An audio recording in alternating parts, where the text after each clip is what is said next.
All right, Jason Pena, All right. take us away. Good morning. Good morning. What a beautiful morning. Sun came out. All right, my name is Jason Pena. I'm here with my family, Erica, Faith, Raina, and my in-laws, Eric and Paula Kennedy. So wanted to share a little bit about myself. We kind of just burst onto the scene, and you're probably thinking, who are these people? They showed up, and they keep coming back. So I'm not certain I'll be able to do as great a job as Faith and Raina did last week. Y'all set the bar very high, but I've heard great things, so yes. So we're new to St. Clair's, my family, but we're not new to Snoqualmie. We've been here, Eric and I, we've been here since 2005, and then we had Raina in 2007 and Faith in 2011. So about myself, I was born in 1974, child of the 70s, so I was raised in Lubbock, Texas. I'm a second-generation Mexican-American. Both sets of my grandparents immigrated from Mexico in the early 1900s for a better life. What their status was then, I don't care. I'm here. I'm not going anywhere. They can't come get me. Get a warrant. So growing up in Lubbock as a Mexican-American, it was tough. There were definite racial lines as to where we could live, where we could be. It's a sunset town, so if you don't know what that is, when the sun sets, you need to be on your part of town. I got caught in that middle school, high school. It wasn't fun. I was a child that endured forced integration by busing, which didn't work, failed project, and all the negatives that brought. There was slurs, bullying, racism. So growing up wasn't easy. I was raised in a traditional Mexican-American Catholic home. I forgot to mention I am fluent, speak, read, and write Spanish. So church was a focal point growing up. It still is for my parents. Much of my growing up revolved around my parents' involvement in the church. Growing up, my family didn't have much, so they relied on the church for their fulfillment. That's something they passed on to us. So, needless to say, growing up in that setting meant that there was a requirement to attend church in most of its functions. At a young age, I had an issue with that as I didn't feel I had a choice. I didn't feel like there was a lot of free choice. So when I had daughters, that's something I didn't want to impart on them. I wanted them to have a choice as to their faith, their spiritual upbringing. We'll support them however way they choose. I moved away from Lubbock in 1994 and moved to San Antonio, Texas, as I started going to college at University of Texas, San Antonio. I was the first in my family to go to college, so I learned a lot about myself and by myself, as I was the first one. I had no family experience to draw on as to how to do the whole college thing. So unfortunately, Raina is hearing everything about doing college. But we have to remind ourselves, we did it back in the 90s, so we have to be able to adjust and say, that's how it was then. We have to adjust to how it is now, because things have changed. We have the bases, but things have changed, so we'll be flexible, Raina. So it was at school where I met Erica. We dated for several years. She'll say she hasn't counted. And we were going to school. We met at school, and then we married in 2002. Eric and I were attending a Catholic church where we met a wonderful priest who shared the message of the love of God, which was vastly different from the messages being preached at that time and also being preached growing up. This was one of the first times that I was gaining something from going to church. I was actually paying attention and not just feeling I was there for the routine and custom, but I wasn't getting anything else. But when we met this priest, he preached the sermons about the love of God, and that changed a lot for me. It's what I needed to hear. We had such a connection with this priest that we asked him to marry us, and he did. So then flash forward a few more years, Eric and I moved to Seattle in 2005. I needed a change in direction. I was frustrated with my job. The political scene in Texas at that time was not my interest, and there was some disconnect with the family, and let's just face it, it's too hot down there. I've acclimated. Anything warmer than 82 for me is hot. But prior to leaving Texas, I noticed that there was a shift and how Christianity was being portrayed at that time. It's when I started to see it begin to be intertwined with the politics. That was a major turnoff for me. I saw how things were going backwards.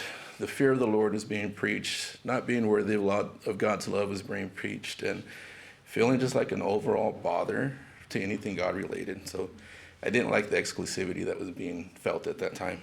So as we started our lives here in Seattle, we were on our own. We didn't know anybody. We came out here just on a whim and a prayer. It was us against the world, and I couldn't have picked a better teammate. We started our lives and careers here, and we did the best we could.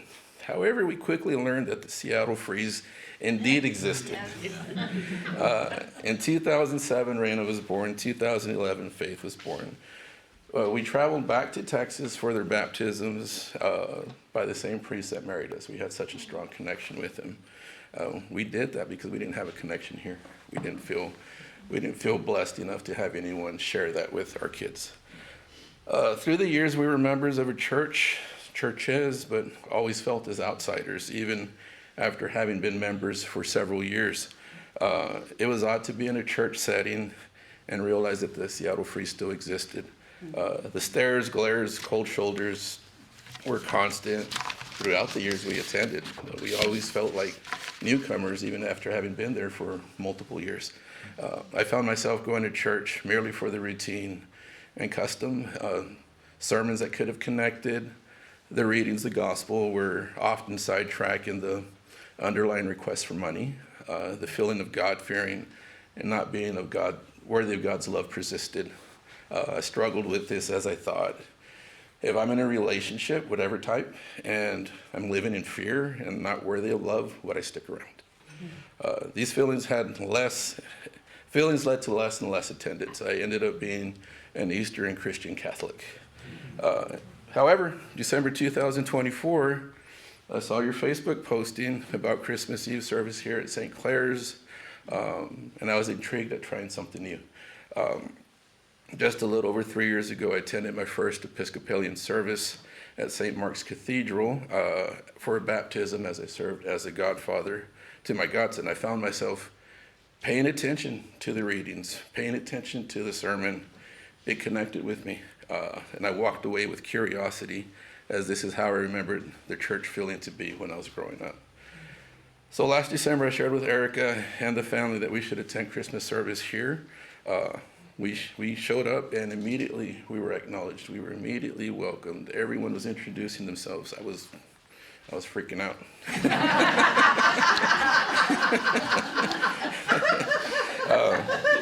As Faith mentioned last week, it was so packed. I thought, man, the fire marshal better not pass by. So we were seated right here, and she and I were half cheek on a metal folding chair. I had my elbow up against the wall so I wouldn't fall over, and I think my back just stopped feeling sore from sitting on that, half saddled on that chair. But it was a great service. Afterwards, we talked as a family. We shared that we wanted to continue coming here to St. Clair's, and we did. Every time we showed up, we were welcomed. New people were introducing, asking us who we were. It was just a great feeling. We quickly felt at home. Everyone was just fantastic, and there's no lie, the Seattle Freeze, it thaws out at that red door. Yes. With every week we attend, I've learned that we are important, we are needed, we are loved. I no longer believe that God-fearing is the only way to practice religion. This has provided me more of a positive relationship with God. The sermons Reverend Lisa gives us each week are impactful. I'm listening. I'm not getting in trouble with Erica because I'm not paying attention. Faith is even paying attention. So we usually can't sit together because we don't do well in church, but we've been pretty good since we've been here. So the sermons Reverend Lisa gives, you have a gift. Yeah. And we are so lucky to be part of it. It feels like we have a home. We really feel the sense of community, and we feel the sense that we're now part of it. We've lived here since 2006 in Snoqualmie, and we've never felt connected. We do now. I now look forward to coming to church. Did I just really say that? My family looks forward to coming to church, to seeing our new friends every week. For the community, you have 2 teenagers that look forward to coming to church. That's amazing. That's amazing. So I'm overwhelmed and in awe each week as I learn what St. Clair's does for the community.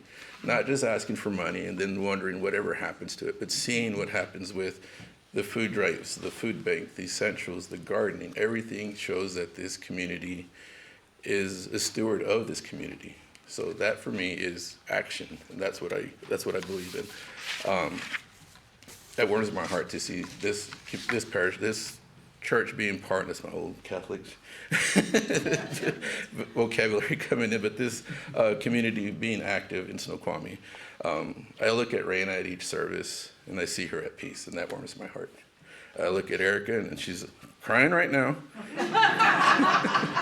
But that tells me she has a connection here. One random Sunday while we were attending service, I looked at Faith and I asked her why she liked coming, and she said, simple, powerful, I feel welcomed. I do too, and for that I want to thank all of you. Thank you.